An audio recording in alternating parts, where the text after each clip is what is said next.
بسم الله الرحمن الرحيم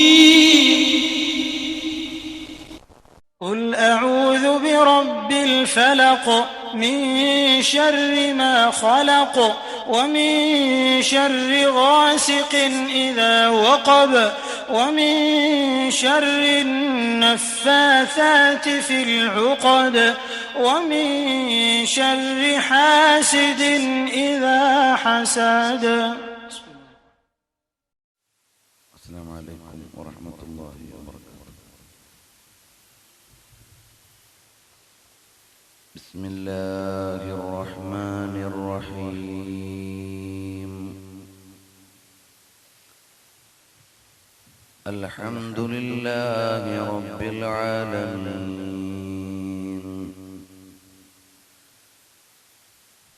الصلاة والسلام على رسوله الأمين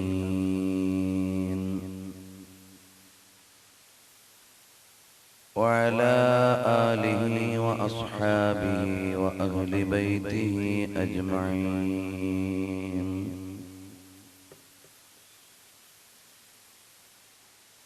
يا سيد الأبرار حبك في دمي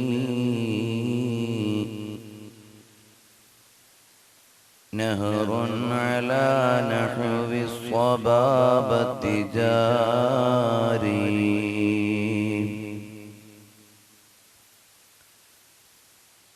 لك يا رسول الله في أعماقنا قمم من الإجلال والإكرام.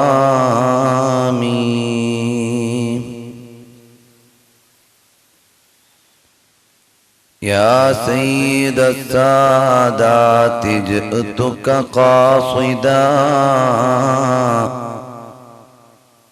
أرجو رضاك وأحتمي بحماك.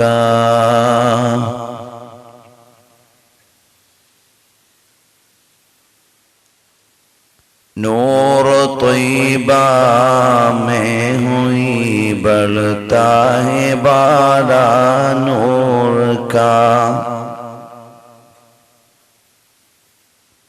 नूर है से नूर हमने बोस देना नूर का. या रसूल अल्लाह करम कीजिए खुदा के वास्ते.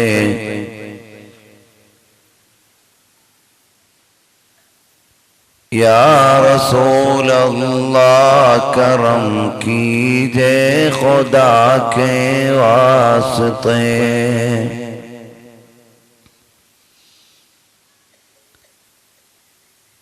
സർവാദരണീയരായ പണ്ഡിതന്മാരെ, രക്ഷിതാക്കളെ, സഹോദരി സഹോദരന്മാരെ, അല്ലാഹുവിന്റെ അളവറ്റ അനുഗ്രഹത്താൽ പരിശുദ്ധമായ ഇസ്ലാമിന്റെ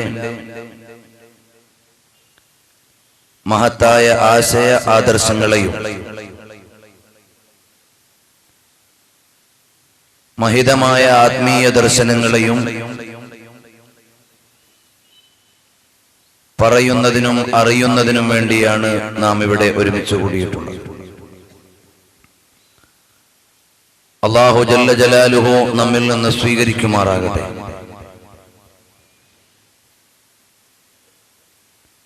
വിശുദ്ധമായ ഇസ്ലാമിന്റെ അടിത്തറ ലാ ഇലാഹ ഇല്ലല്ലാഹ് മുഹമ്മദുർ റസൂലുള്ളാഹ് എന്നതാണ്.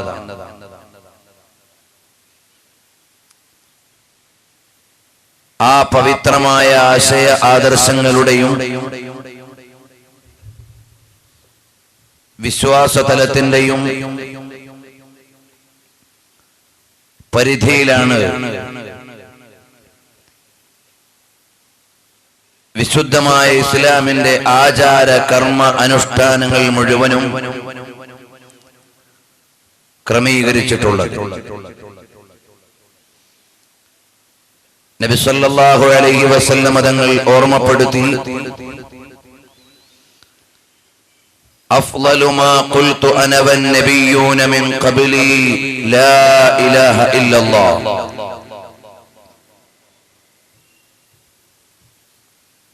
ഞാനും എന്റെ മുൻഗാമികളായ പ്രവാചകന്മാരും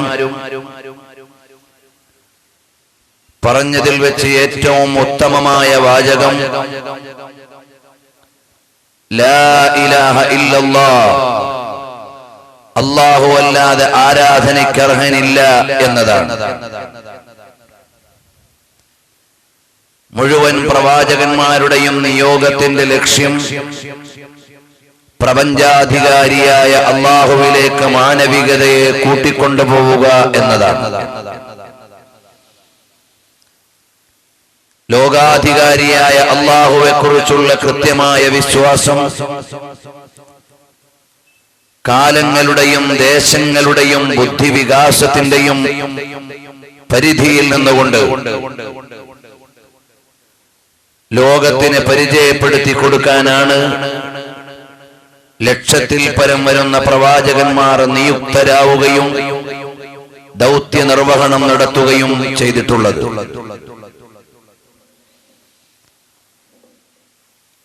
ആ മഹത്തായ പ്രവാചക പരമ്പരയുടെ അവസാനത്തെ കണ്ണിയാണ് ലോക നേതാവ് മുഹമ്മദ് മുസ്തഫ സല്ലല്ലാഹു അലൈഹി വസല്ലമ തങ്ങൾ. അതിനു മുമ്പുള്ള പ്രവാചകന്മാർ മുഴുവനും നബി സല്ലല്ലാഹു അലൈഹി വസല്ലമ തങ്ങളുടെ ആഗമനത്തിന്റെ സുവിശേഷം അറിയിക്കാൻ നിയുക്തരായവരാണ്. പരിശുദ്ധമായ ഖുർആൻ ഈസാ നബി അലൈഹിസ്സലാമിനെ കുറിച്ച് പരിചയപ്പെടുത്തിയത് മുബശ്ശിറൻ ബിറസൂലിൻ, വരാനുള്ള പ്രവാചകനെ കുറിച്ച് സുവിശേഷം അറിയിക്കുന്നയാൾ. ബൈബിളിന്റെ മലയാളത്തിൽ അറിയപ്പെടുന്ന പേര് സുവിശേഷ പുസ്തകം എന്നാണ്. അതിന് സമാനമായ അർത്ഥമുള്ള പ്രയോഗങ്ങൾ എല്ലാ ഭാഷകളിലും ബൈബിളിനെ കുറിച്ച് പ്രയോഗിക്കാറുണ്ട്. അപ്പോൾ അന്ത്യപ്രവാചകരായ നബി സല്ലല്ലാഹു അലൈഹി വസല്ലം തങ്ങൾ അന്ത്യനാൾ വരെയുള്ള മാനവികതയ്ക്ക് മുഴുവനും സ്വർഗസ്ഥരാകാൻ ആവശ്യമായ മുഴുവൻ വഴികളെയും ആചാരങ്ങളെയും അനുഷ്ഠാനങ്ങളെയും വളരെ കൃത്യമായി നമുക്ക് നൽകിയിട്ടുണ്ട്. നബി സല്ലല്ലാഹു അലൈഹി വസല്ലം തങ്ങൾ ലോകത്തോട് വിട പറയുമ്പോൾ അന്ത്യനാൾ വരെ നിലകൊള്ളേണ്ട പരിശുദ്ധമായ ഇസ്ലാമിനെ മാതൃകായോഗ്യമായ പ്രായോഗികരായ സ്വഹാബികളിൽ സന്നിവേശിപ്പിക്കുകയും ഉൾക്കൊള്ളിക്കുകയും ചെയ്തിട്ടാണ് ലോകത്തോട് യാത്രയായത്. كذلك جعلناكم أمة وسطا لتكونوا شهداء على الناس ويكون الرسول عليكم شهيدا. വരാനുള്ള തലമുറകൾക്ക് മുഴുവനും മാർഗദർശനമായി, അന്ത്യനാൾ വരെയുള്ള മാനവികതയ്ക്ക് മാർഗദർശനമായി സ്വീകരിക്കുവാനുള്ള പ്രമാണങ്ങളായി നബി സല്ലല്ലാഹു അലൈഹി വസല്ലം തങ്ങളുടെ ശിഷ്യന്മാരെ ക്രമീകരിച്ചിട്ടാണ് ഹബീബ് സല്ലല്ലാഹു അലൈഹി വസല്ലം തങ്ങൾ യാത്രയായത്. 6-ാം നൂറ്റാണ്ടിൽ അറബികൾ സഞ്ചരിച്ചിരുന്ന വാഹനങ്ങൾ മുതൽ ആധുനികതയുടെയും പോസ്റ്റ് മോഡേണിസത്തിന്റെയും ആധുനിക സാങ്കേതികതയുടെയും നടുവിൽ പുതിയ മനുഷ്യൻ ഉപയോഗിച്ചുകൊണ്ടിരിക്കുന്ന സംവിധാനങ്ങൾ വരെ ഏതു വിധമാണ് സമീപിക്കേണ്ടതെന്ന് ആധികാരികമായി അടയാളപ്പെടുത്തിയിട്ട് പോയ ലോക നേതാവാണ് ആഖായെ നാംദാർ താജ്ദാറെ മദീന മുഹമ്മദ് മുസ്തഫ സല്ലല്ലാഹു അലൈഹി വസല്ലം തങ്ങൾ. ആ നബി സല്ലല്ലാഹു അലൈഹി വസല്ലം തങ്ങൾ അന്ത്യനാൾ വരെ നിലനിൽക്കേണ്ട വിശുദ്ധമായ ഇസ്ലാമിനെ മാതൃകായോഗ്യരായ സ്വഹാബികളുടെ ഹൃത്തടങ്ങളിൽ അടയാളപ്പെടുത്തിയിട്ടാണ് പോയത്.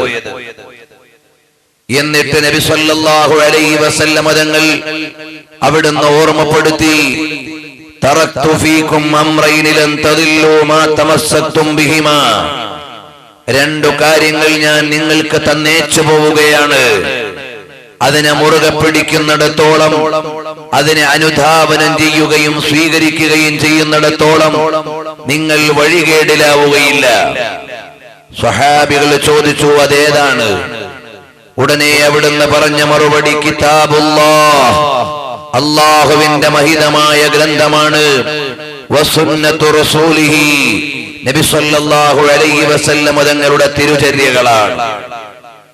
അന്ത്യനാൾ വരെയുള്ള മനുഷ്യന് ശരിയുടെയും നേരിന്റെയും വഴിയറിയുവാൻ പ്രാമാണികമായ ഗ്രന്ഥത്തെയും അതിന്റെ വ്യാഖ്യാനമായ തിരുചര്യയും വളരെ കൃത്യമായി അടയാളപ്പെടുത്തിയിട്ട് പോയ ലോക നേതാവ് മുഹമ്മദ് മുസ്തഫ സല്ലല്ലാഹു അലൈഹി വആലിഹി വഅസ്ഹാബിഹി വസല്ലം തങ്ങളുടെ അതിവിശിഷ്ടമായ ഇസ്ലാമിക പാതയാണ് ലോകമോചനത്തിന്റെയും മാനവികതയുടെ മുന്നേറ്റത്തിന്റെയും അടിസ്ഥാനപരമായ വഴി.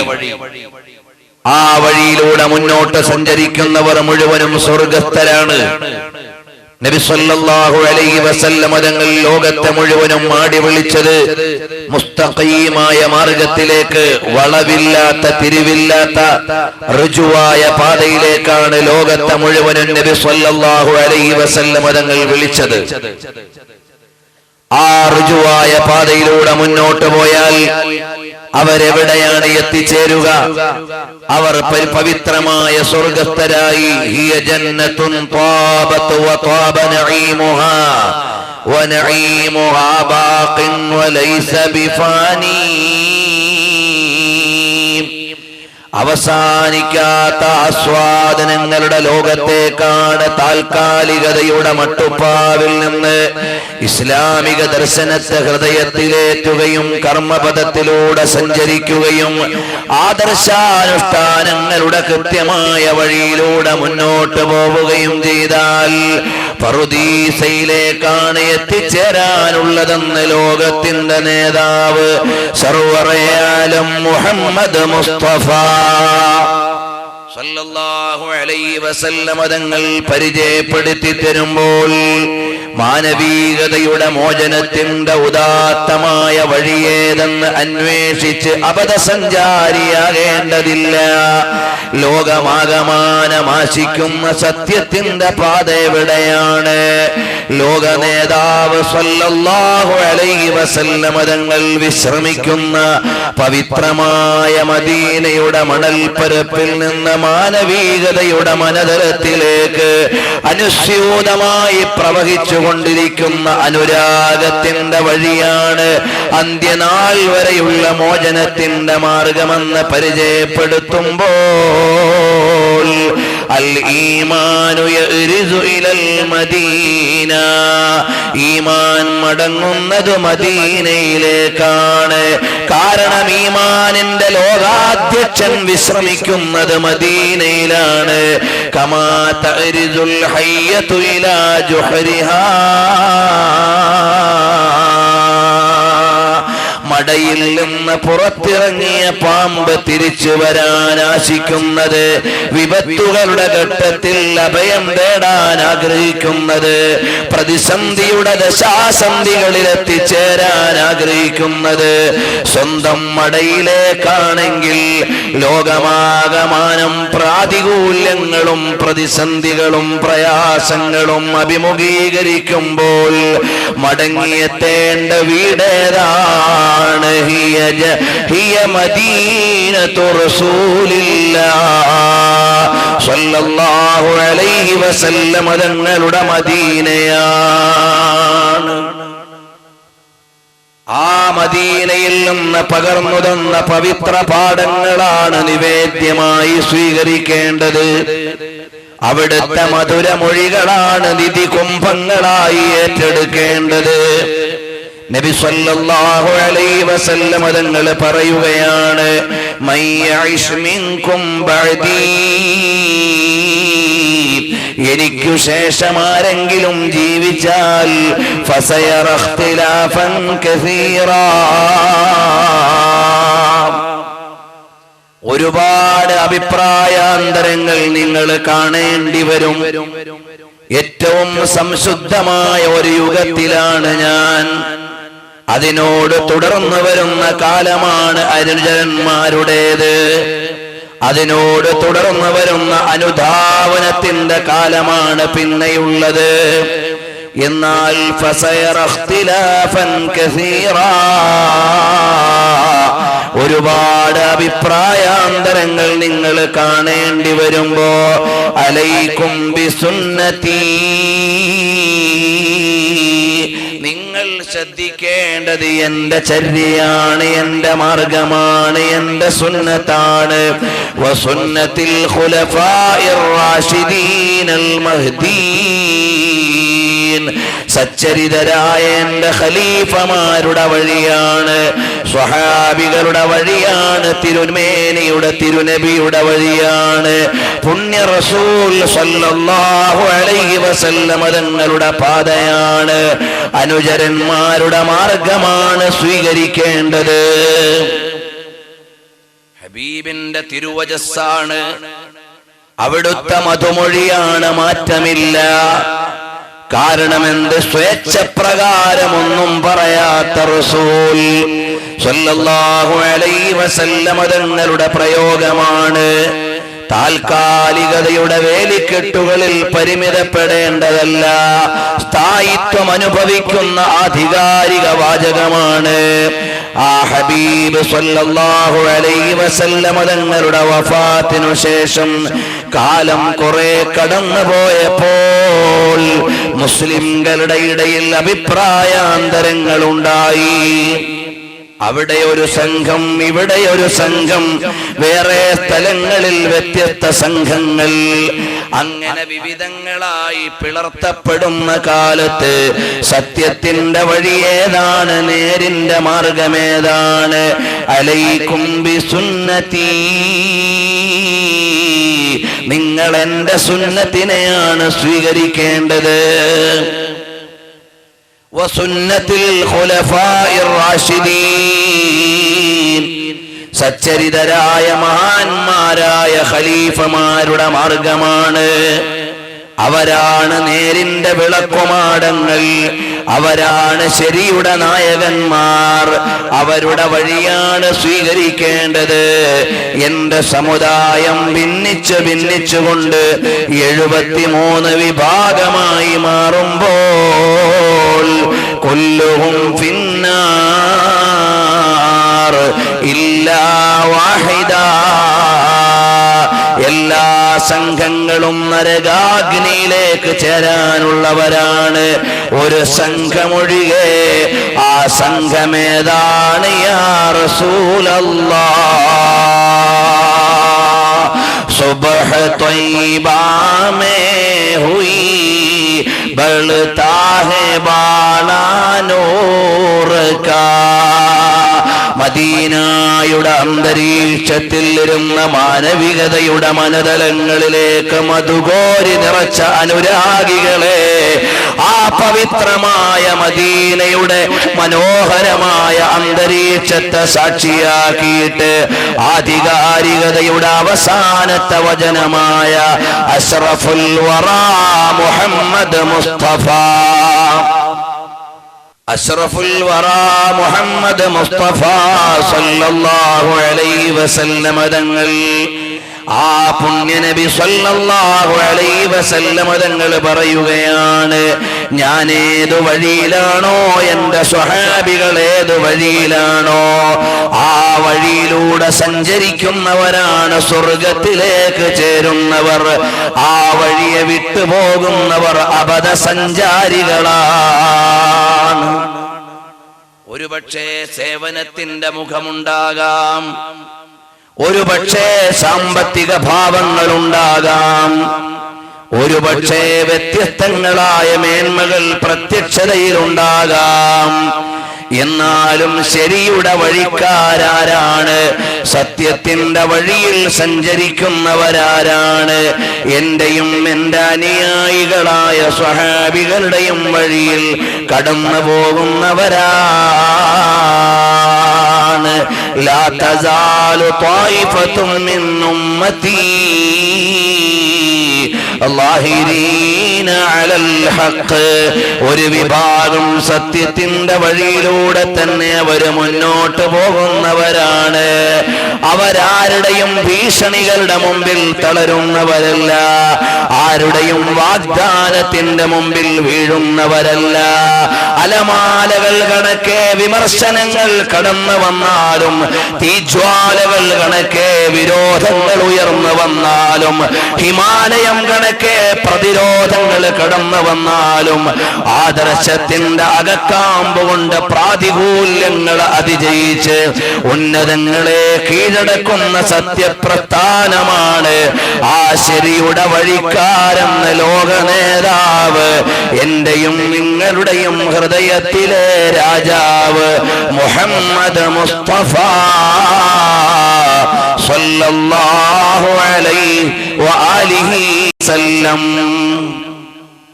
ഒരുപാട് സംഘങ്ങൾ വന്നു, ആദർശ വ്യതിയാനങ്ങൾ ഉന്നയിക്കാൻ ആയത്തുകളെ കൂട്ടുപിടിച്ചു. ആശയ വ്യത്യാസങ്ങൾക്ക് വിശുദ്ധ സൂക്തികളെ അവര് കൂട്ടുപിടിച്ചു. പരിശുദ്ധമായ ഖുർആനിന്റെ വ്യാഖ്യാന പർവങ്ങളെ അവര് മാറ്റിവെച്ചു. അങ്ങനെ ഒരുപാട് സംഘം പരാക്രമം നടത്തിയിട്ടും ഇസ്ലാമാകുന്ന മഹാമേരുവിനെ മാറ്റി നിർത്താൻ അവർക്ക് കഴിഞ്ഞില്ല. അതുകൊണ്ട് എന്റെ കൂട്ടുകാരാ, ഇസ്ലാമാകുന്ന മഹിതമായ മാർഗം അത് പുണ്യ നബി സല്ലല്ലാഹു അലൈഹി വസല്ലം തങ്ങളുടെ വഴിയാണ്, സ്വഹാബികളുടെ വഴിയാണ്. മുസ്ലിം ലോകത്തിന്റെ സമ്മതം അവിടെയാണ്. ഒരു ഉദാഹരണം ഞാൻ ചോദിക്കട്ടെയോ? നബി സല്ലല്ലാഹു അലൈഹി വസല്ലം തങ്ങൾ വഫാത്തായി മദീന പള്ളിയുടെ ചാരത്തു കിടക്കുകയാണ്. അപ്പോഴാണ് ഒരാള് വന്നിട്ട് ഇസ്ലാം അറിയാൻ ആശിക്കുന്നു. ഹബീബ് സല്ലല്ലാഹു അലൈഹി വസല്ലം തങ്ങളുടെ ചേതനയേറ്റ ഭൂമേനിയാണ് മസ്ജിദുൻ നബവിയോട് ചേർന്ന്. ഇസ്ലാമിനെ പരിചയപ്പെടുത്താൻ ഒരു ഗ്രന്ഥങ്ങളും അവിടെയില്ല, ഇസ്ലാമികമായ ഒരു രചനയും അവിടെ നടന്നിട്ടില്ല, തിരുസുന്നത്തിന്റെ ഒരു രചനയും നടന്നിട്ടില്ല. എന്തിനേറെ അല്ലാഹുവിന്റെ കലാമാകുന്ന ഖുർആൻ രണ്ട് ചട്ടയ്ക്കുള്ളിൽ ഒരു മുസ്ഹഫായി എടുത്തു കൊടുക്കാൻ അതുപോലും തയ്യാറായിട്ടില്ല. ഹബീബ് സല്ലല്ലാഹു അലൈഹി വസല്ലം തങ്ങളുടെ ചേതനയേറ്റ ഭൂമേനിയുടെ ചാരത്ത് നിന്നുകൊണ്ട് ഇസ്ലാം എവിടെന്ന് ചോദിക്കുമ്പോൾ പറഞ്ഞു കൊടുക്കാനുള്ള മറുപടി എന്താ? അപ്പൊ പറയും, തറക്തു ഫീകും അംറൈനി ലൻ തദില്ലു മാ തമസ്സക്തും ബിഹിമാ. അല്ലാഹുവിന്റെ ഖുർആനും വിശുദ്ധമായ തിരുസുന്നത്തും ഉണ്ട് എന്ന് പറയും.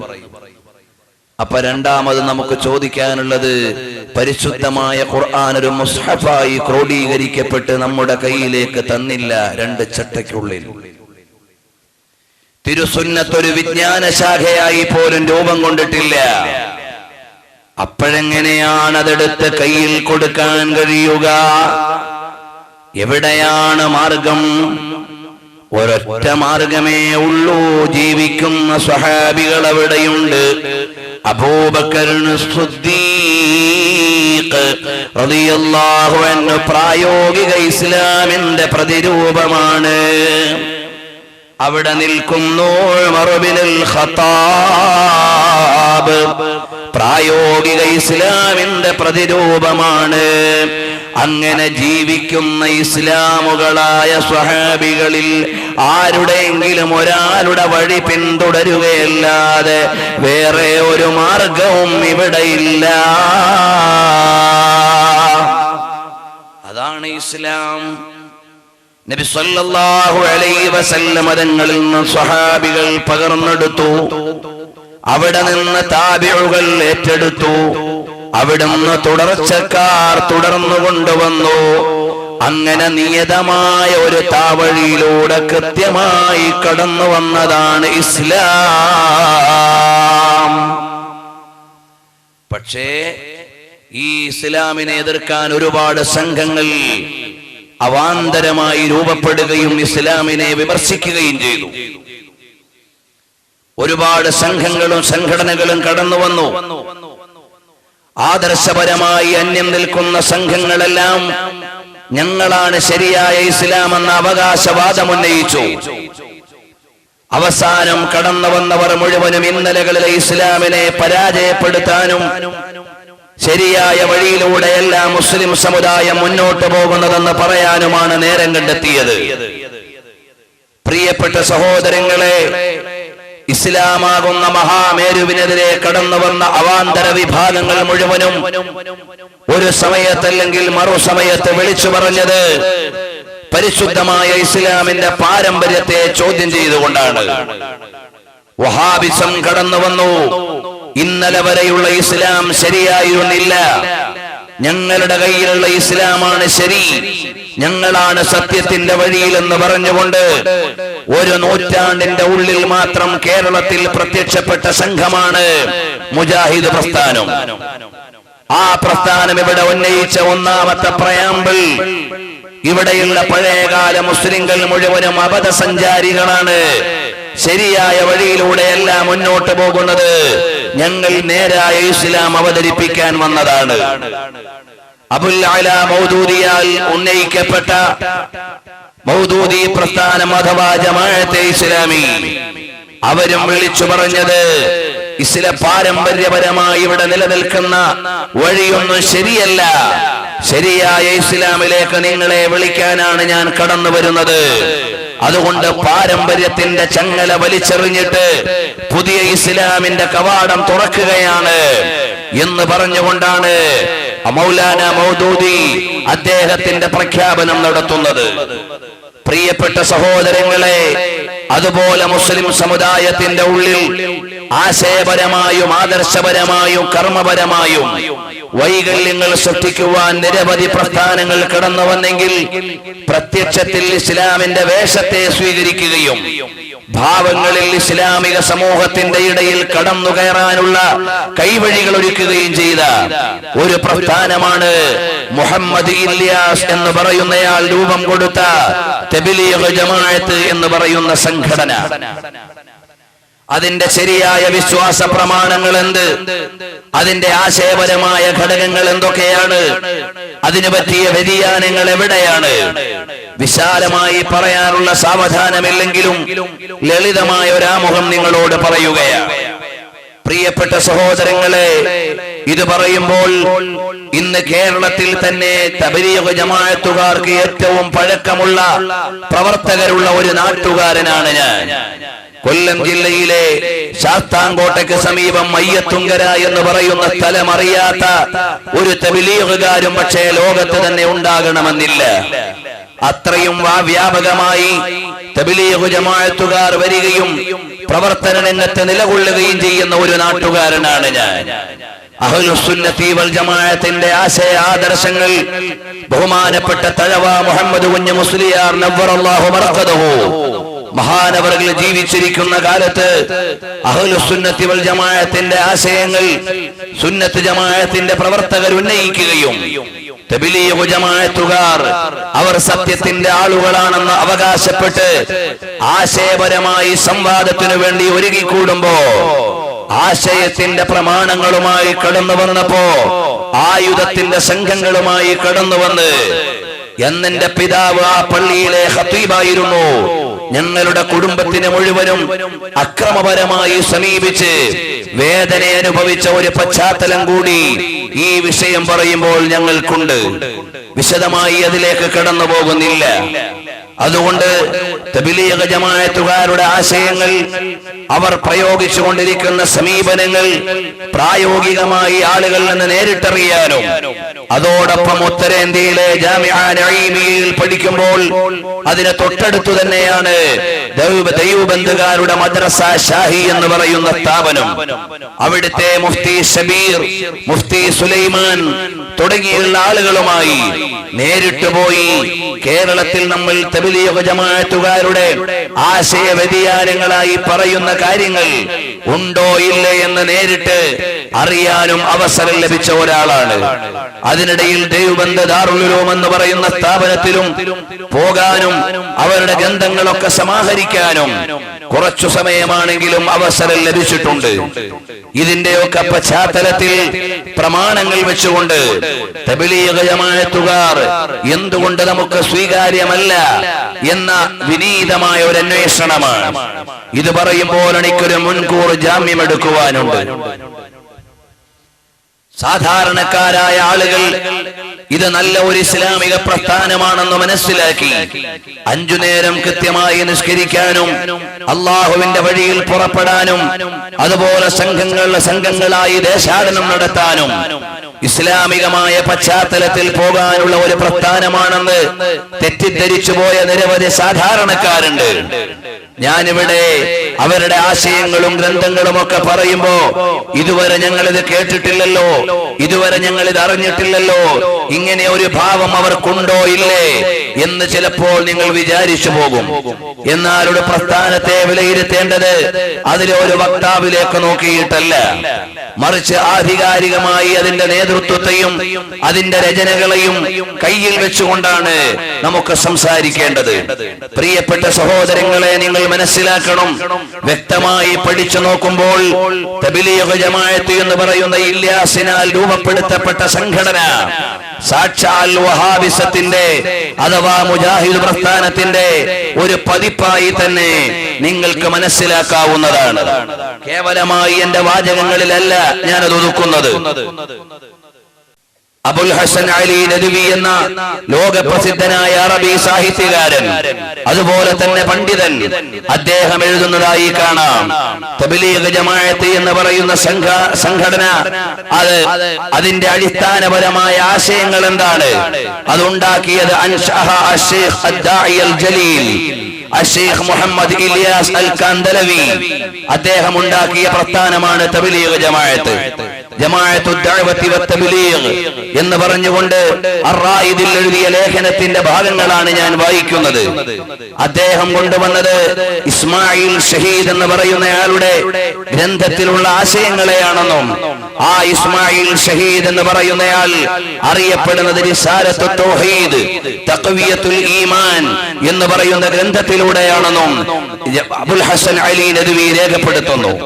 മാത്രമല്ല, ഈ തഖ്വിയത്തുൽ ഈമാൻ എന്ന് പറയുന്ന ഗ്രന്ഥം അലാ ഗിറാരി കിതാബി ശൈഖ് മുഹമ്മദ് ബിൻ അബ്ദുൽ വഹാബ് അൽ മഅറൂഫ് ബി കിതാബി തൗഹീദ് ബൽ അഖ്വാ മിൻഹു റദ്ദൻ വഇഫ്ഹാമൻ വഖത്അൻ ലിഹുജജിൽ ഖുറാഫിയീൻ. മുഹമ്മദ് ബിൻ അബ്ദുൽ വഹാബ് എന്ന് പറയുന്നയാൾ പൗരാണിക മുസ്ലിമീങ്ങൾ ചെയ്തു വന്ന ആചാരങ്ങളെയും അനുഷ്ഠാനങ്ങളെയും വിമർശിക്കുന്നതിന് വേണ്ടി എഴുതിയ കിതാബു തൗഹീദിനേക്കാൾ ഒരുപടി മുന്നിൽ ആരോഗ്യമുള്ള ഗ്രന്ഥമാണ് ഇസ്മായിൽ ഷഹീദ് എന്ന് പറയുന്നയാൾ എഴുതിയ തഖ്വിയത്തുൽ ഈമാൻ എന്നും ആ വഴിയിലൂടെയുള്ള ആശയങ്ങളെയും ആദർശങ്ങളെയുമാണ് മുഹമ്മദ് ഇല്യാസ് എന്ന് പറയുന്നയാൾ ഉപജീവിക്കുന്നതെന്നും അബുൽ ഹസൻ അലി നദ്വി എഴുതിയതാണ് ഞാൻ നിങ്ങളുടെ മുമ്പിൽ വായിച്ചത്. മാത്രമല്ല, തഖ്വിയത്തുൽ ഈമാന്റെ അനുബന്ധമായും ശൈഖ് മുഹമ്മദ് ബിൻ അബ്ദുൽ വഹാബ് के खिलाफ प्रोपगंडा और हिंदुस्तान के उलमाए हक पर उसके असरात എന്ന് പറയുന്ന ഗ്രന്ഥത്തിലൂടെ നമുക്ക് വായിക്കാവുന്നത് ഇങ്ങനെയാണ്: जिहाद और इस्लाम को इसकी असल शक्ल में पेश करने की थी और बुनियादी तौर पर उनका पैगाम वही था जो तक़वियतुल ईमान के जरिए शाह इस्माइल शहीद ने हिंदुस्तान के बिगड़े हुए मुसलमानों को दिया था. ഇവിടെ ഇസ്മായിൽ ഷഹീദ് നൽകിയ അദ്ദേഹത്തിന്റെ തൗഹീദ് ഗ്രന്ഥത്തിലൂടെ തഖ്വിയത്തുൽ ഈമാനിലൂടെ നൽകിയ ആശയങ്ങളും ആദർശങ്ങളുമെല്ലാം ബാദ് മേ ഷാ ഷഹീദ് की दावत और पैगाम के अलमबरदार जमाअत देवबंद के अकाबिर हजरत मौलाना मोहम्मद कासिम नानूतवी और हजरत मौलाना रशीद अहमद गंगोही और उनके खुलफाए व तलामिज़े भी रहे। ആ വഴിയിലൂടെയാണ് റഷീദ് അഹമ്മദ് ഗംഗോഹിയും അതുപോലെ തന്നെ ഖാസിം നാനൂത്തവിയും പോലെയുള്ള തബ്ലീഗ് ജമാഅത്തിന്റെ നേതാക്കന്മാർ മുഴുവനും ഇസ്മായിൽ ഷഹീദ് എന്ന് പറയുന്ന സാക്ഷാൽ വഹാബി പ്രസ്ഥാനത്തിന്റെ ഇന്ത്യയിലെ അപ്പോസ്തലൻ ഉണ്ടാക്കിയ ഗ്രന്ഥത്തിന്റെയും ആശയത്തിന്റെയും പിന്നിലാണ് സഞ്ചരിച്ചത് എന്ന് മുഹമ്മദ് ബിൻ അബ്ദുൽ വഹാബ് के खिलाफ प्रोपगंडा और हिंदुस्तान के उलमाए हक पर उसके असरात എന്ന് പറയുന്ന ഗ്രന്ഥത്തിലൂടെ പറയുകയാണ്। ഇത് പറയുമ്പോൾ പ്രിയപ്പെട്ട സാധാരണക്കാരായ ഇവിടെയുള്ള തബ്ലീഗ് ജമാഅത്തിനെ അറിയുകയോ സമീപിക്കുകയോ ചെയ്ത ആളുകൾ അവര് പറയും, അങ്ങനെ ഒരു പുസ്തകം ഞങ്ങൾക്കില്ല, അങ്ങനെ ഒരു നേതാക്കളൊന്നും ഞങ്ങൾക്കറിയില്ല, ഇതൊക്കെ ഉറുദുവിൽ നിന്ന് എവിടെന്നോ കൊണ്ടുവന്ന് വായിക്കുന്നതാണ് എന്ന് തെറ്റിദ്ധാരണകൾ ജനിപ്പിക്കാറുണ്ട്. എന്നാൽ എന്റെ കയ്യിലുള്ളത് തബ്ലീഗിന്റെ മഹത്വങ്ങൾ എന്ന് പറയുന്ന പുസ്തകമാണ്. ഇതിന്റെ ശരിയായ ഒറിജിനൽ പതിപ്പ് എന്റെ കയ്യിൽ തന്നെയുണ്ട്. പ്രിയപ്പെട്ട സഹോദരങ്ങളെ, ഇതിലൂടെ മൂസ മൗലാന എന്ന് പറയുന്ന ഇവരുടെ കഴിഞ്ഞുപോയ നേതാവ്, കേരളത്തിലെ നേതാവ് തന്നെ എഴുതുകയാണ്, ബഹുമാനപ്പെട്ട ഷാ മൗലാന മുഹമ്മദ് ഇല്യാസ് റഹ്മത്തുള്ളാഹി അലൈഹി അവറുകൾ അദ്ദേഹമാണ് ഈ പ്രസ്ഥാനം ഉണ്ടാക്കിയതെന്നും അദ്ദേഹത്തിന്റെ നേതാക്കന്മാരിൽപ്പെട്ടവരാണ് ഹസ്രത്ത് ഖുതുബുൽ ആലം മൗലാന റഷീദ് അഹമ്മദ് ഗംഗോഹി അവരുടെ ശിക്ഷണത്തിലാണ് ചെറുപ്പകാലം കഴിച്ചുകൂട്ടിയതെന്നുമെല്ലാം അവരുടെ നേതാക്കന്മാരെ പരിചയപ്പെടുത്തിക്കൊണ്ട് ഫസായിലു തബ്ലീഗിന്റെ മഹത്വങ്ങൾ എന്ന പേരിൽ മലയാളത്തിൽ പ്രസിദ്ധീകരിച്ച പുസ്തകത്തിൽ അവരുടെ നേതാക്കൾ ആരാണെന്നും ഈ പ്രസ്ഥാനത്തിന്റെ സ്ഥാപകൻ ആരാണെന്നും പരിചയപ്പെടുത്തുന്നു. അപ്പോൾ മുഹമ്മദ് ഇല്യാസിനാൽ രൂപീകരിക്കപ്പെട്ട മുസ്ലിം സമുദായത്തിൽ ഉരുവം കൊണ്ട പുതിയ ഒരു പ്രസ്ഥാനമാണ് യഥാർത്ഥത്തിൽ തബ്ലീഗ് ജമാഅത്ത് എന്ന് പറയുന്നത്. ആ തബ്ലീഗ് ജമാഅത്തിനെ എന്തുകൊണ്ടാണ് ഇങ്ങനെ പരസ്യമായ ഒരു വിചാരണയ്ക്ക് വിധേയമാക്കേണ്ടി വരുന്നത്? അവരോട് ആരോടെങ്കിലും വ്യക്തിപരമായ വിരോധമുള്ളത് കൊണ്ടല്ല. അങ്ങനെ ഒരു നിർണിതമായ വിരോധത്തിന്റെ വ്യക്തിയും ഇവിടെ ഇല്ല. മറിച്ച് എന്താണ്, പൗരാണികരായ മുസ്ലിം സമുദായം പ്രമാണങ്ങളിൽ നിന്ന് സ്വീകരിച്ച് കൃത്യമായി തുടർന്നു പോരുന്ന വിശ്വാസങ്ങൾക്കും ആചാരങ്ങൾക്കുമെല്ലാം എതിരായി കടന്നു വന്ന ഒരു പ്രസ്ഥാനവും അതുമാത്രമല്ല, ജുബ്ബയും ദാടിയുമൊക്കെയുള്ള വഹാബിസത്തിന്റെ പുതിയ ഒരു പതിപ്പുമായതുകൊണ്ട് അതിന്റെ ശരിയായ ഭാവം സമൂഹത്തോട് പറഞ്ഞു കൊടുക്കലും അതിന്റെ ഉള്ളിൽ പതിയിരിക്കുന്ന അപകടങ്ങൾ ബോധ്യപ്പെടുത്തി കൊടുക്കലും വിദ്യാർത്ഥികളുടെയും അന്വേഷകരുടെയും ആദർശബോധമുള്ളവരുടെയും ഉത്തരവാദിത്വമായതുകൊണ്ട് അതിലേക്ക് മാത്രമാണ് ഞങ്ങൾ ഇപ്പോൾ കടക്കുന്നത്.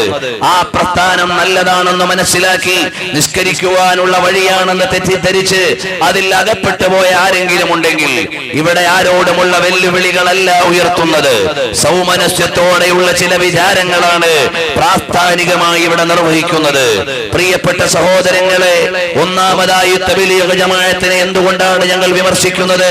മറ്റെല്ലാ പ്രസ്ഥാനങ്ങളെയും പോലെ കഴിഞ്ഞകാല മുസ്ലിമീങ്ങളെയും മുൻഗാമികളായ നേതാക്കളെയും അതുപോലെ തന്നെ കഴിഞ്ഞു കടന്നുപോയ ഇസ്ലാമിക പാരമ്പര്യത്തെയും അപഹസിച്ചുകൊണ്ടും കുറ്റം പറഞ്ഞുകൊണ്ടും പാരമ്പര്യത്തിന് പ്രാധാന്യമില്ലെന്ന് പറഞ്ഞുകൊണ്ടുമാണ് അവർ ഇവിടെ അവരുടെ പ്രചരണം തുടങ്ങിയത്.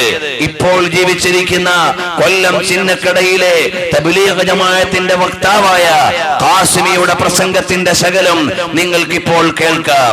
തുടർന്ന് വിശദാംശങ്ങളിലേക്ക് ഞാൻ കടക്കാം.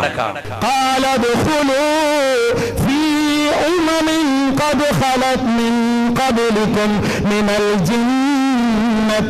الجن والإنس في النار. മുൻഗാമികൾ തുടക്കം കുറിച്ചിട്ട് പോയ ആശാമാരുണ്ടല്ലോ, മുൻഗാമികൾ ഇങ്ങനെ അങ്ങോട്ട് ചെയ്താൽ മതി, ഇങ്ങനെ ചെയ്താൽ മതി, അള്ളാഹുമായിട്ടൊന്നും ബന്ധപ്പെടേണ്ട കാര്യങ്ങൾക്കൊക്കെ ഇങ്ങനെ വന്നോളൂ എന്ന് പറഞ്ഞ് നമ്മൾ എന്തെങ്കിലും ഒന്ന് മാറ്റി അള്ളാഹുലേക്ക് അടുക്കിന്ന് പറഞ്ഞാൽ അയ്യോ മുൻഗാമികൾ ചെയ്ത് ഇങ്ങനെയാണ്, നമ്മുടെ മഹാന്മാർ ചെയ്ത് ഇങ്ങനെയാണ് എന്നൊക്കെ പറഞ്ഞ് പാവപ്പെട്ട മഹാന്മാരെ അനാവശ്യമായിട്ടൊക്കെ പറയും. പക്ഷെ അവരിലും ഒരുപാട് പേര് മഹാന്മാർ എന്ന പേരിൽ ജീവിച്ചവർ കാണും, പക്ഷെ അവർ അള്ളാഹുമായി ബന്ധമില്ലാത്തവരാണ്. കേവലം പൈസായ്ക്ക് വേണ്ടി മാത്രം ജീവിതം ഒഴിഞ്ഞു വെച്ചവരായിരിക്കാം. അള്ളാഹു പറയുകയാണ്, ഇവനെയൊക്കെ നരകത്തിൽ തള്ളുമ്പോൾ ഇവന്റെ പിൻഗാമിയായി, അനുയായികളായി, ഗ്രൂപ്പിന്റെ സംഘാടകരായി ജീവിച്ച് വളർന്ന ഇവന്റെ റൂഹ് പിടിച്ചിട്ടും ഇവരുടെ കൂട്ടത്തിൽ ഇവനെ വലിച്ചു നരകത്തിലേക്ക് എറിയുമ്പോൾ, അതുപോലെ തന്നെ അബുൽ അല മൗദൂദിയും മുഹമ്മദ് ബിൻ അബ്ദുൽ വഹാബും പുതിയ പ്രസ്ഥാനങ്ങളെല്ലാം കടന്നു വന്നപ്പോൾ അവരെല്ലാം മുസ്ലിം സമുദായത്തെ അഭിമുഖീകരിച്ചത് ഈ ഒരു ആമുഖത്തോടു കൂടിയായിരുന്നു. അതായത്, ഞങ്ങൾ ഇവിടെ കഴിഞ്ഞുപോയ ഇന്ന് വരെ നിലനിൽക്കുന്ന മുസ്ലിം സമുദായം അബദ്ധത്തിലാണെന്നും ആരോപണത്തിലാണെന്നും തെറ്റായ വിശ്വാസത്തിലാണെന്നും പ്രചരിപ്പിച്ചുകൊണ്ടാണ് അവരെല്ലാവരും പ്രാസ്ഥാനികമായ ആമുഖം സമൂഹത്തിന്റെ മുമ്പിൽ അവതരിപ്പിച്ചത്. കഴിഞ്ഞകാല മുസ്ലിമീങ്ങൾ പാരമ്പര്യം, മുൻഗാമികൾ എന്ന് പറഞ്ഞുകൊണ്ട് കടന്നു വരുന്ന സമീപനം അതിൽ നിന്ന് മാറി പ്രമാണങ്ങളുടെയും ഞങ്ങളുടെയും വഴിയിലേക്ക് കടന്നു വരണം എന്നാണ് തബ്ലീഗ് ജമാഅത്തിന്റെ നേതാവ് പറയുന്നത്. അതേ ആശയം തന്നെ ഹുസൈൻ സലഫി വഹാബി പ്രസ്ഥാനത്തിന്റെ പ്രതിനിധിയായി ഞങ്ങളുടെ ജില്ലയിലെ തേവലക്കരയിൽ സംസാരിച്ചത് നിങ്ങൾക്കിവിടെ കേൾക്കാം. അതിനുശേഷം പാരമ്പര്യത്തിന്റെ പ്രാധാന്യവും പ്രാമാണിക രംഗത്ത് അതിനുള്ള പ്രത്യേകതയും ഇൻഷാ അല്ലാഹ് വിശദീകരിച്ച് പറയുകയും ചെയ്യാം. ഞാൻ പറഞ്ഞു വരുന്നത്, പ്രിയപ്പെട്ടവരെ, ഇസ്ലാം മനസ്സിലാക്കാനുള്ള മാർഗമാണ്. ഇസ്ലാം മനസ്സിലാക്കേണ്ടത് നാട്ടിലെ ഭൂരിപക്ഷത്തെ നോക്കിയിട്ടല്ല, നാട്ടിലെ ഭൂരിപക്ഷം വരുന്ന ആളുകൾ എന്ത് പറയുന്നു എന്ന് നോക്കിയിട്ടല്ല, എന്റെ ബാപ്പയും എന്റെ ഉപ്പാപ്പയും എന്ത് ചെയ്തു എന്ന് നോക്കിയിട്ടല്ല. അങ്ങനെയാണെങ്കിൽ ബാപ്പയും ഉപ്പാപ്പയും ചെയ്തത് വീട്ടിൽ നിന്ന് അങ്ങോട്ട് പകർത്തിയാൽ മതി. നമ്മൾ പിന്നെ വേറെ ഒരു മദ്രസയിലേക്ക് പോകേണ്ടതില്ല. അപ്പോൾ ഇസ്ലാമിന്റെ പ്രമാണങ്ങൾ മുൻഗാമികളായ ആളുകൾ എന്ത് ചെയ്തു എന്ന് നോക്കലല്ല, മറിച്ച് പ്രമാണങ്ങളിലേക്ക് മാത്രം നോക്കലാണ്. പാരമ്പര്യത്തെ അവലംബിക്കേണ്ടതില്ല. എന്നാൽ ലോകത്തിന്റെ നേതാവ് മുഹമ്മദ് മുസ്തഫ സല്ലല്ലാഹു അലൈഹി വസല്ലം തങ്ങൾ പറയുന്നത്, അലൈക്കും ബിസുന്നതി വസുന്നത്തിൽ ഖുലഫാഇർ റാഷിദീനൽ മഹ്ദീൻ. മാനവികതയുടെ ചരിത്രം തുടർന്ന നാളുകളിൽ അതിന്റെ തീർത്ഥം തീർക്കുമ്പോൾ നിങ്ങൾ നോക്കേണ്ടത് ഇന്നലകളിൽ കഴിഞ്ഞുപോയ സലഫുകളുടെ ഖലഫുകളുടെ മുൻഗാമികളുടെ വഴിയേതാണ്. വകുല്ലു ഖൈരിൻ ഫിത്തിബാഇ മൻ സലഫ്. മുൻഗാമികളുടെ വഴിയിലൂടെ, സലഫുകളുടെ മാർഗത്തിലൂടെ മുന്നോട്ട് പോകുമ്പോഴാണ് നേരിന്റെ വഴിയിലേക്ക് ചേരാൻ കഴിയുകയെന്ന് മുൻകാലത്തു തന്നെ സൂചന നൽകിയ മുത്ത മുഹമ്മദ് മുസ്തഫ സല്ലല്ലാഹു അലൈഹി വസല്ലം തങ്ങൾ. അത് മാത്രമല്ല, ഖുർആൻ പറയുന്നത് കേട്ടോ, അം കുന്തും ശുഹദാ ഇദ് ഹളറ യഅഖൂബൽ മൗതു ഇദ് ഖാല ലിബനീഹി മാ തഅബുദൂന മിൻ ബഅദി ഖാലൂ നഅബുദു ഇലാക വഇലാ ആബായിക ഇബ്രാഹീമ വഇസ്മാഈല വഇസ്ഹാഖ ഇലാഹൻ വാഹിദാ വനഹ്നു ലഹു മുസ്ലിമൂൻ. നിങ്ങൾക്കറിയുമോ, യാക്കൂബ് നബി അലൈഹിസ്സലാം അവിടുത്തെ ആസന്നഘട്ടമായപ്പോൾ സന്താനങ്ങളെ അടുത്ത് നിർത്തിയിട്ട് ചോദിച്ചു, മാ തഅബുദൂന മിൻ ബഅദി, എന്റെ കാലശേഷം നിങ്ങൾ ആരെയാണ് ആരാധിക്കുക? അപ്പൊ അവര് പറഞ്ഞു, ഞങ്ങൾ വേദം നോക്കും, തോറ നോക്കും, ഇഞ്ചീൽ നോക്കും, സബൂർ നോക്കും, ഫുർഖാൻ നോക്കും, ഏടുകൾ നോക്കും എന്നല്ല. യാക്കൂബ് നബി അലൈഹിസ്സലാമിന്റെ മക്കള് പറയുകയാണ്, നഅബുദു ഇലാഹക, ഓ നബിയെ, അവിടുത്തെ ഇലാഹിനെ ഞങ്ങൾ ആരാണെന്ന് നോക്കും, ആ ഇലാഹിനെ ആരാധിക്കും. ഇലാഹാബായിക, പിതാക്കന്മാരുടെയും ഇലാഹിനെ, ഇബ്രാഹീമ വ ഇസ്മാഈൽ, ഞങ്ങളുടെ വലിയുപ്പമാരായ ഇബ്രാഹിം നബിയുടെയും ഇസ്മായിൽ നബിയുടെയും ഇസ്ഹാഖ് നബിയുടെയും ദൈവത്തെയാണ് ഞങ്ങൾ ആരാധിക്കുക. ഇലാഹം വാഹിദാ,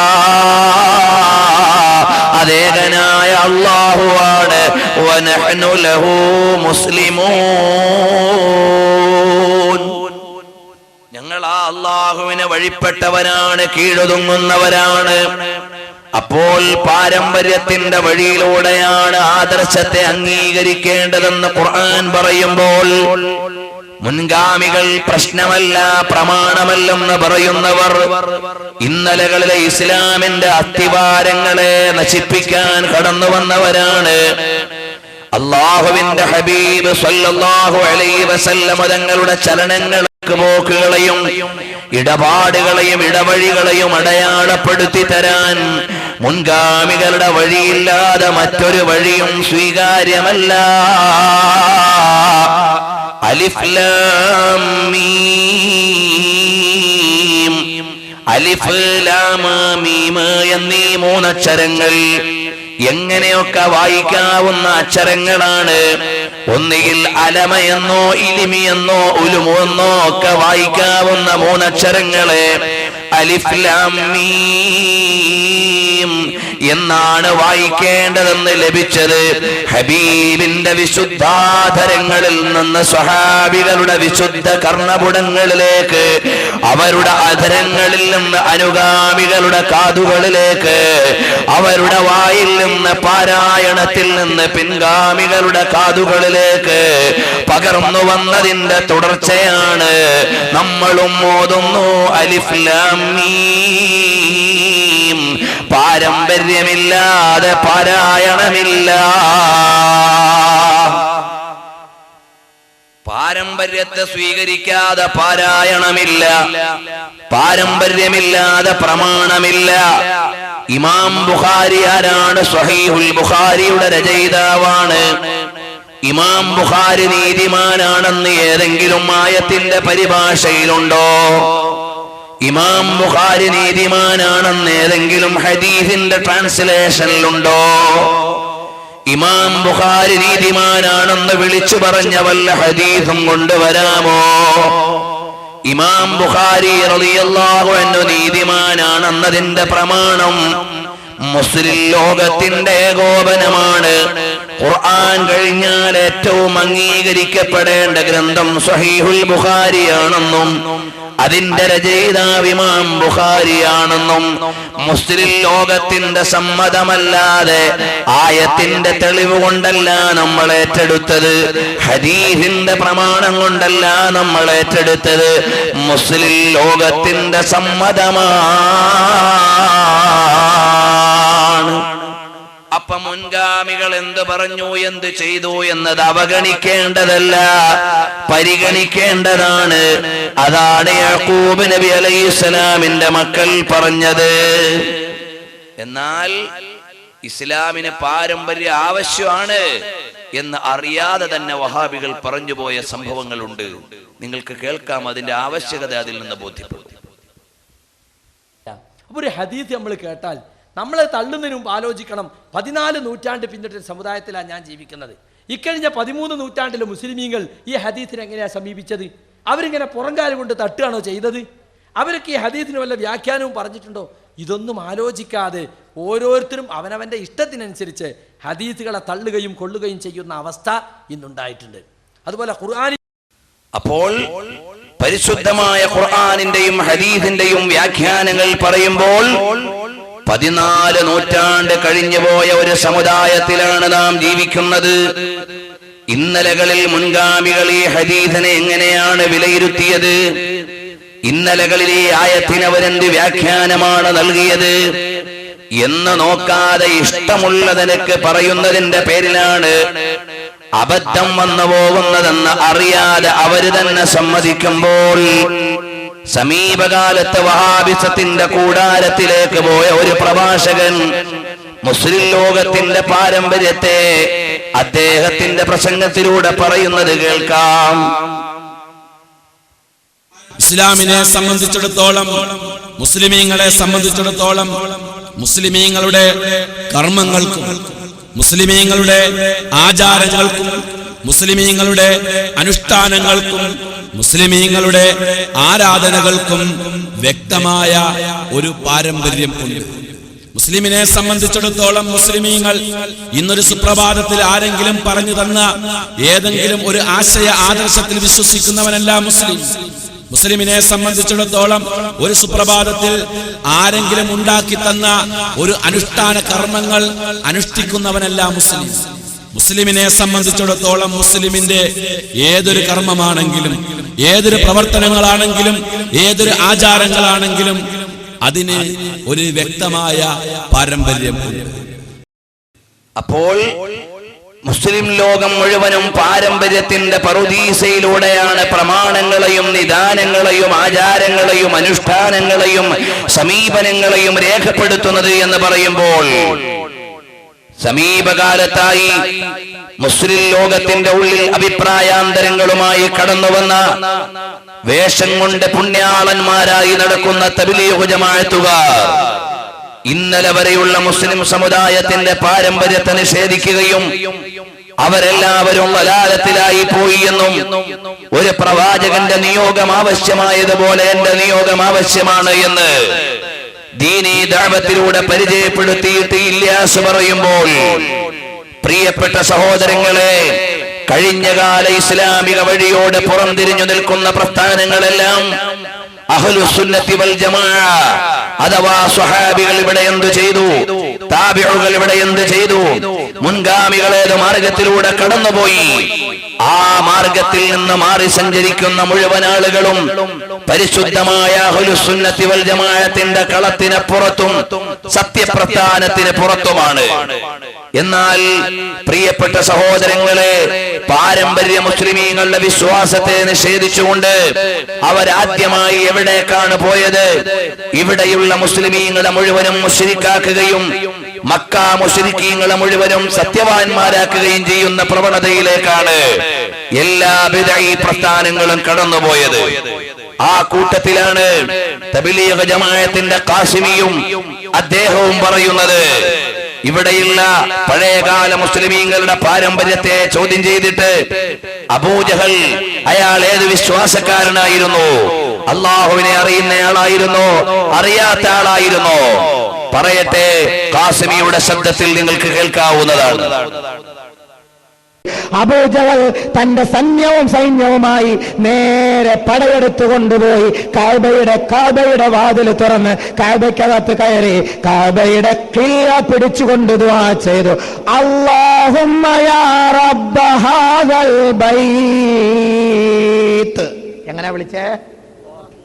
അല്ലാഹുമ്മ. നമ്മൾ വിളിക്കുന്നതും ദുആ ചെയ്യുന്നത് അല്ലാഹുമ്മ അന്തസ്സലാം, അല്ലാഹുമ്മ റബ്ബനാ ആതിനാ, അല്ലാഹുമ്മ ജഅൽനാ ബിൽ ഈമാനി കാമിലീൻ. എന്താ വിളിച്ചത് അബൂജഹൽ? അല്ലാഹുമ്മ യാ റബ്ബ ഹാദൽ ബൈത്ത്.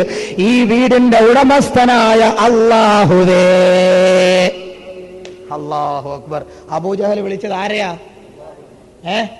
പിന്നെ എന്താ നിങ്ങൾ റളിയല്ലാഹു അൻഹു പറയാത്തത്? അബൂജഹൽ വിളിച്ചത് അള്ളാഹുവിനെ. ഹദീസാണല്ലോ ഇത്.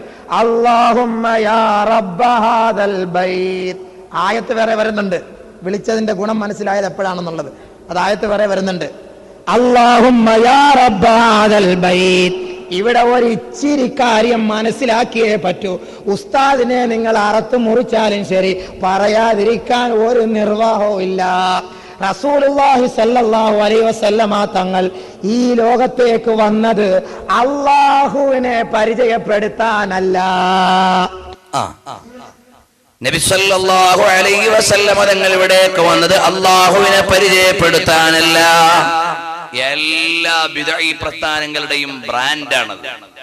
വിശദീകരിക്കാം. അള്ളാഹുവിനെ പരിചയപ്പെടുത്താനല്ല. നമ്മൾ ഒരു പക്ഷേ പറഞ്ഞേക്കാം അള്ളാഹുവിനെ പരിചയപ്പെടുത്താനാണ് റസൂലുള്ള വന്നതെന്ന്. ഒരിക്കലുമല്ല. അബൂജഹൽ വിളിച്ചതും അള്ളാഹുവിനെ, ബദറിൽ ഇരുന്ന റസൂലുള്ള വിളിച്ചതും അള്ളാഹുവിനെ. എവിടെയാണ് പെശക് പറ്റിയത്? ക്രിസ്ത്യാനികൾ വിളിക്കുന്നതും ദൈവത്തെ, ഹിന്ദുക്കൾ വിളിക്കുന്നതും ദൈവത്തെ, മുസ്ലിങ്ങൾ വിളിക്കുന്നതും അള്ളാഹുവിനെ. പക്ഷേ നമ്മൾ ക്രിസ്ത്യാനിയുമല്ല, നമ്മൾ ഹിന്ദുക്കളുമല്ല, നമ്മൾ അബൂജഹലിന്റെ പാർട്ടിക്കാരുമല്ല. പിന്നെ നമ്മൾ മുസ്ലിങ്ങള് അബൂജഹൽ എന്ന് കേൾക്കുമ്പോൾ ആനത്ത് പറയും, നമ്മുടെ സഹാബാക്കളുടെ പേര് കേൾക്കുമ്പോൾ തർളിയത്തിയല്ലോ. എവിടെയാണ് പിഴച്ചു പോയത്? എവിടെയാ പിഴച്ചത്? അപ്പോൾ മുസ്ലിങ്ങൾ വിളിക്കുന്ന അല്ലാഹുവും ക്രൈസ്തവ ലോകം വിളിക്കുന്ന ദൈവവും ഹൈന്ദവ ലോകം വിളിക്കുന്ന ദൈവവും അബൂജഹൽ വിളിക്കുന്ന ദൈവവും അതെല്ലാം അള്ളാഹു ആണ് എന്ന് മനസ്സിലാക്കി പോയി. അബൂജഹൽ വിളിച്ച അള്ളാഹു നമ്മൾ വിശ്വസിക്കുന്ന അള്ളാഹു അല്ല. അബൂജഹൽ വിളിക്കുന്ന അള്ളാഹു നമ്മൾ വിശ്വസിക്കുന്ന യഥാർത്ഥത്തിലുള്ള അല്ലാഹല്ല. ഇതേ ആശയം തന്നെ തബ്ലീഗ് ജമാഅത്തിന്റെ മൗലവി പറഞ്ഞ അതേ ആശയം മുജാഹിദുകാരൻ പറഞ്ഞിട്ട് അയാള് പറയുന്നത് നമ്മൾ വിശ്വസിക്കുന്ന അള്ളാഹുവിൽ തന്നെയാണ് അബൂജഹൽ വിശ്വസിച്ചത് എന്നാണ്.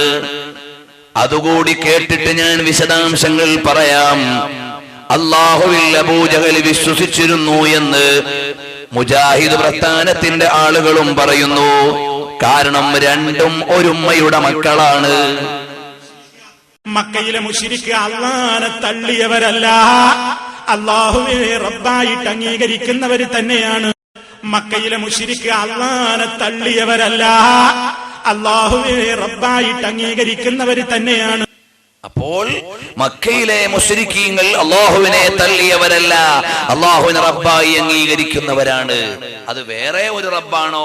അതല്ല, നമ്മളുടെയൊക്കെ ഉടമസ്ഥൻ, ലോകത്തിന്റെ മുഴുവനും ഉടമസ്ഥൻ, സർവാധികാരിയായ നമ്മൾ പറയുന്ന അള്ളയും അബൂജഹൽ പറഞ്ഞ അള്ളയും ഒന്നാണോ? അത് തന്നെ എന്ന് അയാൾ വിശദീകരിക്കുന്നു. അവര് അല്ലാഹു എന്ന് അവരംഗീകരിച്ചതാരാണോ അത് നാം പറയുന്ന അല്ലാഹു സുബ്ഹാനഹു വ തആല തന്നെയാണ്. അവര് അല്ലാഹു എന്ന് അവരംഗീകരിച്ചതാരാണോ അത് നാം പറയുന്ന അല്ലാഹു സുബ്ഹാനഹു വ തആല തന്നെയാണ്.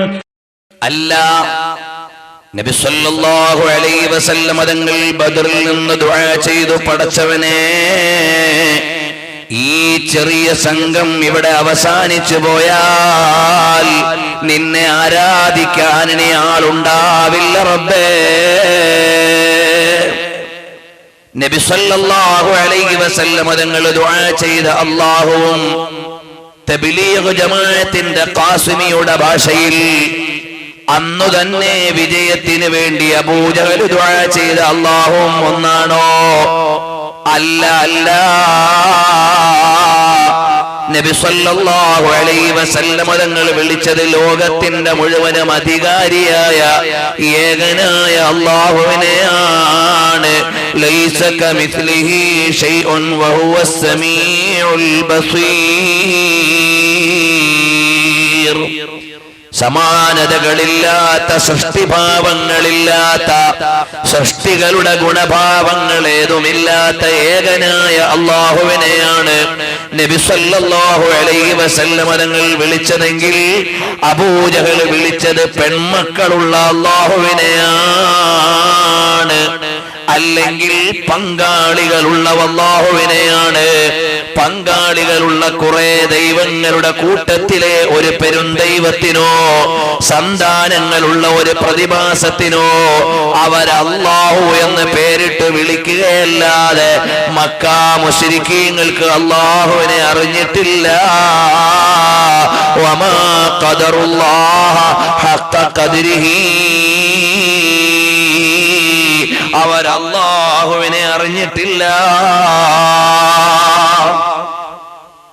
ഇവിടെയാണ് യഥാർത്ഥത്തിൽ എല്ലാ ബിദ്അഈ പ്രസ്ഥാനങ്ങളും ഒരേ കൂടാരത്തിലാണ്.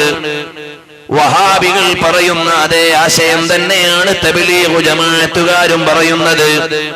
അതുകൊണ്ട് മുസ്ലിം ലോകത്തെ മുഴുവനും പ്രതിക്കൂട്ടിൽ കയറ്റുകയും ആരാധന അല്ലാഹു അല്ലാത്തവർക്ക് മുസ്ലിങ്ങൾ ചെയ്യുന്നുണ്ടെന്ന് ആരോപിക്കുകയും ചെയ്യുന്നതിലും അവർക്ക് മാറ്റം വന്നിട്ടില്ല. തബ്ലീഗ് ജമാഅത്തുകാർ ആരോപിക്കുന്നത് കേട്ടോ, ആരാധന നടത്തുന്നത് അല്ലാഹു അല്ലാത്തവർക്ക് ഇവിടെയുള്ള മുസ്ലിമീങ്ങൾ ആരാധന നടത്തുന്നു എന്ന് വരുത്തി തീർക്കലാണ് എല്ലാ സംഘങ്ങളും ഇവിടെ ചെയ്തിട്ടുള്ളത്. അതിനുശേഷമാണ് അവരവരുടെ തൗഹീദ് പറയുന്നത്. അതാ പ്രസ്ഥാനക്കാര് പറയുന്നത് കേട്ടോളൂ.